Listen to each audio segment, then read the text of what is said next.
Selamat datang kembali di channel Min Donghua. Di video kali ini kita akan melanjutkan cerita Donghua Battle Truck Devon. Ayo langsung aja ke alurnya. Pada saat ini Xiaoyan melanjutkan kata-kata rancang dan berkata, mungkin Ratu datang ke sini bersama Su Aqing untuk menciptakan peluang, karena tidak hanya memungkinkan saya memperoleh pencerahan dalam pertempuran ini, tetapi juga memungkinkan saya untuk sementara waktu mengusir Taisu dari Senshi dalam pertempuran ini.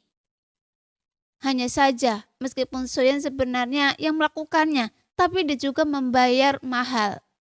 Sekarang tubuh abadinya jatuh ke Yuan Shen bintang 3, dan dia hampir mati 2 kali dalam pertempuran ini, yang menyebabkan perasaan kematian masih segar dalam ingatan Xiaoyan. Dengan perasaan yang tidak menyenangkan ini, itu bahkan membuat Xiaoyan enggan mengingat kembali perasaan tersebut. Namun Xiaoyan masih memikirkan ketika dia benar-benar dibunuh oleh Su Zhu untuk kedua kalinya. Dan tindakan Ye memungkinkan Xiaoyan untuk mendapatkan kembali hidupnya dan untuk sementara waktu memiliki kekuatan Xunsang. Meskipun hal ini memecahkan kebuntuan untuk sementara waktu. Pada akhirnya semuanya tergantung pada kekuatan Xiaoyan sendiri. Bagaimanapun Xiaoyan telah menyentuh level yang seharusnya tidak dia sentuh, dan pertempuran yang dia alami bukanlah sesuatu yang bisa dia tangani sekarang. Apa tujuan sebenarnya dari pengaturan ratu? Setelah bergaul dengan ratu selama jangka waktu tertentu, saya hanya memahami bahwa pengaturan ratu hanyalah tingkat pertama, dan pasti ada yang lain. Jadi tidak mungkin sesederhana itu.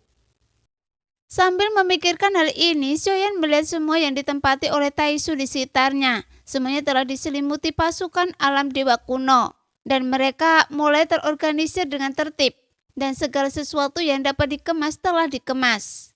Tiba-tiba Xiaoyan mengangkat matanya. Dia seperti melihat beberapa kenalan lama. Meskipun ratusan tahun telah berlalu dalam sekejap mata, Xiaoyan masih mengingatnya dengan jelas. Segera dia melangkah maju dengan telapak kakinya dan langsung terbang ke arah sosok pria dengan tatapan mata yang tampak agung. Dan dia masih tinggi dan kuat. Pemimpin aliansi Choco. Xiaoyan menangkupkan tinjunya. Bagaimanapun dia adalah orang rela terluka parah oleh Jin Taiwei di aliansi Dewa Pertarungan untuk melindungi Xiaoyan. Kemudian Xiaoyan menyerahkan aliansi Dewa Pertarungan kepada Choco untuk mengaturnya. Yang mulia, bawahan tidak kompeten dan gagal membantu aliansi Dewa Pertarungan. Ketika Choco melihat Xiaoyan datang, dia segera berlutut dengan satu kaki, mengepakkan tinjunya dengan sangat hormat. Namun Xiaoyan segera membantunya berdiri dan menepuk bahu Choco. Tren umumnya adalah aliansi Dewa Pertarungan pada akhirnya akan menjadi masa lalu. Tetapi mengapa aliansi Dewa Pertarungan harus menghilang jika Anda masih bisa untuk membangunnya kembali? Gumam Xiaoyan perlahan. Bianhua telah melihat Yang Mulia. Saat ini sekelompok sosok keluar dari belakang Choco sambil menangkupkan tinjunya dan hormat. Dan mereka adalah Jie, Han Shen, Zhong Bo, Bai, Ling, Xiu Yu, dan lainnya. Saat mereka berada di aliansi Dewa Pertarungan, mereka hanya berada di ranah Dewa Pertarungan. Namun setelah sekian lama, kekuatan semua orang juga meningkat pesat, termasuk Choco yang juga telah mencapai keabadian kaisar. Jelas Xiaoyan juga ingin mengucapkan terima kasih kepada semua orang atas perhatian mereka di aliansi Dewa Pertarungan.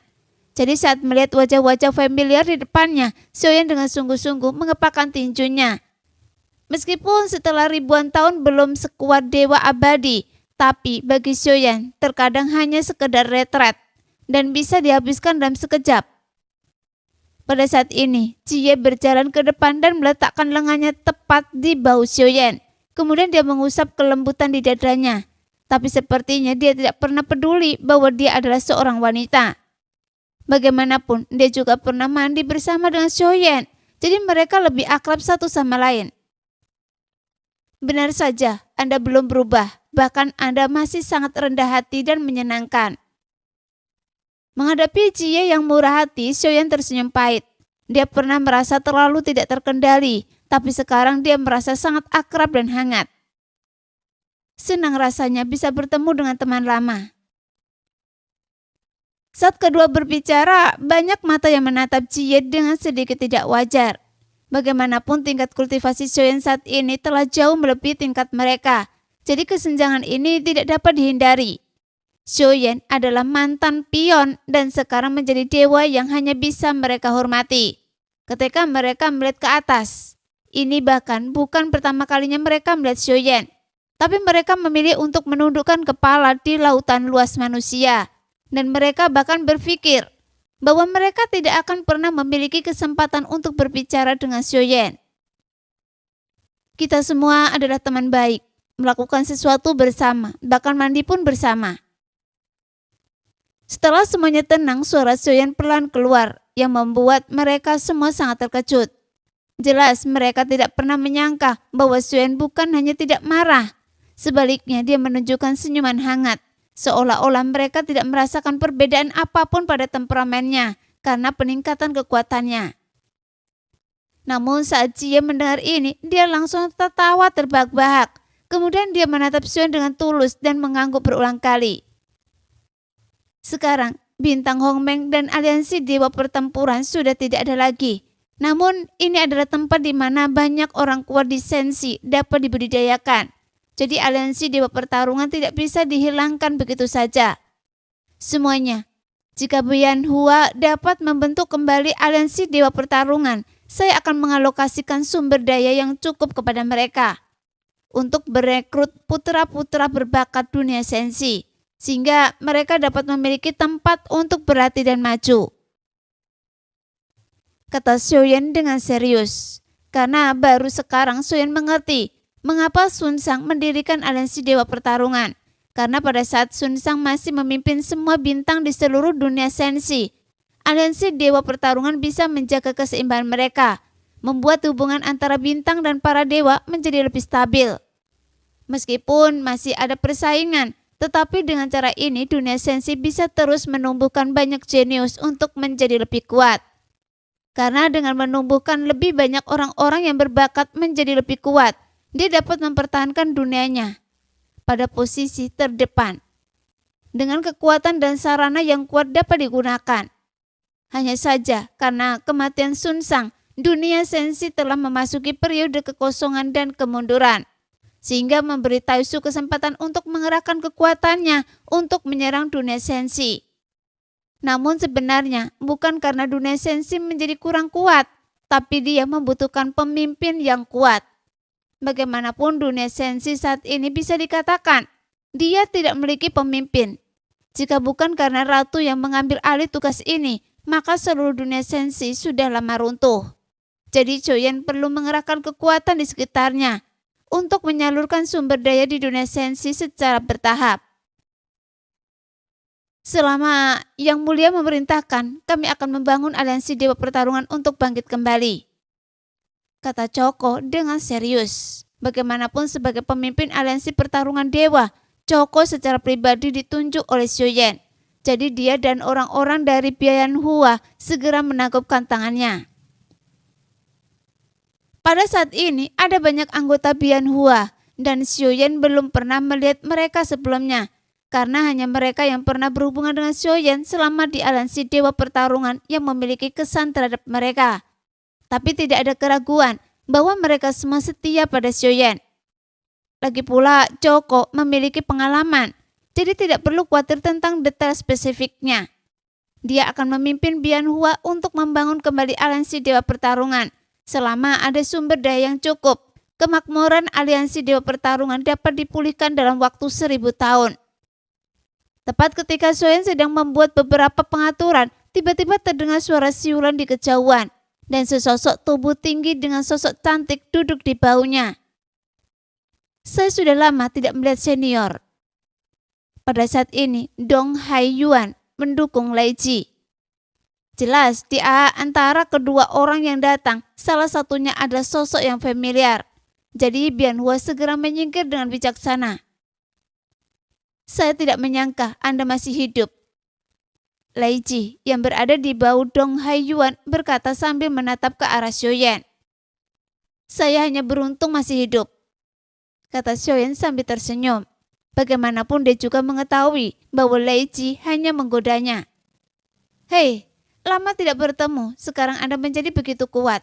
Bahkan tak satu pun dari kami yang berhasil menembus keabadian dewa," Dong Haiyuan berkata sambil tertawa. Lagi pula mereka juga pernah menjadi orang yang kuat dan sekarang kekuatan keduanya juga tampaknya telah meningkat pesat. "Ini hanya keberuntungan," Xiaoyan terus berkata dengan rendah hati. "Tentu saja ini keberuntungan. Sulit bagi Anda untuk mendapatkan keberuntungan seperti itu di dunia. Tapi Anda masih tidak terlalu kuat.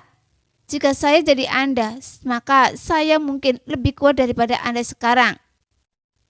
Jelas, masuk akal apa yang dikatakan Lei Ji, jika akan ada banyak peluang di sekitarnya. Oleh karena itu, Lei Ji masih merasa bahwa tingkat pertumbuhan Xiaoyan agak lambat. Meskipun sekarang Xiaoyan telah menembus setengah cengkeraman keabadian dewa. Tetapi Lei Ji masih merasa itu terlalu lambat. Bagaimanapun sumber daya dunia sensi sangat besar. Jika Anda maju dengan kecepatan seperti itu, saya tidak akan bisa mengejar Anda. Tapi jika semua senior bisa menjadi lebih kuat, tentu saja itu akan menjadi kabar yang bagus untuk dunia sensi. Lagi pula sekarang dunia sensi membutuhkan orang kuat yang membantu melawan invasi dunia lain. Pada saat ini, Xiaoyan menggaruk kepalanya dan berkata dengan senyum naif, "Sekarang saya ingin menjadi cantik dan saya tidak ingin menjadi preman ketika kita menjadi lebih kuat. Adapun saya dulu tidak tinggal bersama Anda karena Anda tidak cukup kuat. Jadi sekarang Anda harus mengambil tindakan untuk menyelesaikan kekacauan ini sendirian." Tentu saja alasan kenapa Lei Ji berbicara seperti ini adalah karena dia menganggap Xiaoyan sebagai teman. "Hei, apa yang dikatakan Lei Ji benar sekali." Dong Haiyuan tertawa keras sebagai tanggapan. Nah, demikianlah video hari ini. Terima kasih yang sudah menonton video Min sampai selesai. Sampai jumpa lagi di video selanjutnya. Bye-bye.